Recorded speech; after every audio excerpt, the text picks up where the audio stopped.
નમસ્કાર, આપ જોઈ રહ્યા છો Spark Today News. Heart foundation and research institute દ્વારા ઇન્ડિયન રેડક્રોસ સોસાયટીને અદ્યતન સુવિધાઓ યુક્ત mobile blood collection van handover કરવામાં આવી છે।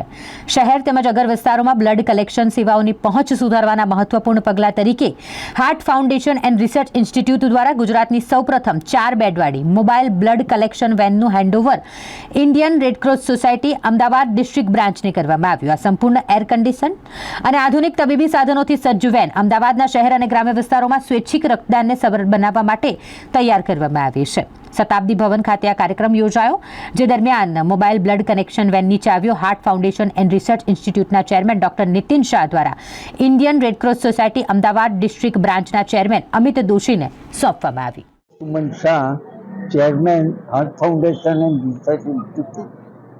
આજે મને ઘણો આનંદ થાય છે કે આ 4 bedded blood donation van Red Cross સોસાયટીને આપતા આમે રેડક્રોસ સોસાયટી ઘણું સારું કામ કરે છે અને એ પહેલાં બી હું સહયોગી થયેલો 10 બેડ થેલેસીમિયાના પણ આપેલા અને રક્તદાન શું અગત્યનું એ બહુ જ મોટું વાત છે, કારણ કે લોહીનું કંઈ ફેક્ટરી મળતી નથી દુનિયામાં, લગભગ બોડીમાંથી જ થાય છે અને એક બોટલ કોઈને બી આપો તેનું જીવન બહુ સારું થાય અને બીજા રોગો બી મટી શકે।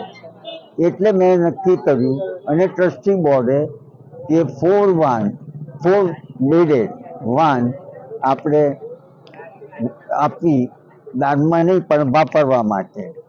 ત્યારે તો કેમ એ મને લાગ્યું કે 2 બેડમાં અમે ઘણા કેમ્પો કર્યા છે, પણ 2 બેડમાં એટલી લાઈનો લોકોને ઊભા રહેવું પડે છે, તો 4 બેડ હોય તો ઘણું સારું। એનાથી દર મહિને એપ્રોક્સિમેટલી 1000 બોટલ કલેક્ટ થશે। એ બધાનો હું બહુ આભારી છું અને પ્રભુ વધારે મન શક્તિ આપે અને આવા સારા કામ કરતો રહે। જય હિન્દ। હાર્ટ ફાઉન્ડેશન રિસર્ચ ઇન્સ્ટિટ્યૂટના હું એક ટ્રસ્ટી છું। શ્રી નીતિનભાઈની અધ્યક્ષતા નીચે અમે ઘણા સારા કામો આ સંસ્થા થકી કરેલા છે અને ભવિષ્યમાં પણ કરતા જ રહીશું।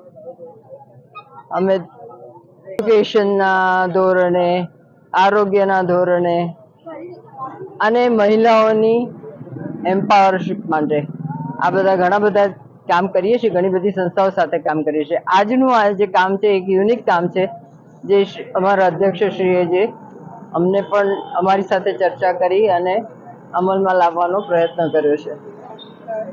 ઘણી ક્ષેત્રે કામ કરી રહ્યા છીએ, આરોગ્ય ક્ષેત્રે તો આ કરી જ રહ્યા છીએ, પણ સાથે સાથે સાંસ્કૃતિક ક્ષેત્રે પણ અમે કામ કરી રહ્યા છીએ કે જ્યાં અમે ઉગતા કલાકારોને પણ પ્રોત્સાહન આપીએ છીએ, જ્યાં અમે ડિઝેબલ બાળકો અને મેં કહ્યું કે મહિલાઓ કે જેની પાસે કોઈ કામ નથી પણ શક્તિ છે, તો પછી એનો વપરાશ કેવી રીતે કરવો, એમને તાલીમ કેવી રીતે આપવી, એમને સ્વરોજગાર કેવી રીતે બતાવવા, એના માટેની પ્રયત્નો અમારા ચાલુ છે કે જેમાં નાણાકીય સહાય જોઈતી હોય તો એ નાણાકીય સહાયનો પણ અમે એક સ્ત્રોત બની રહ્યા છીએ।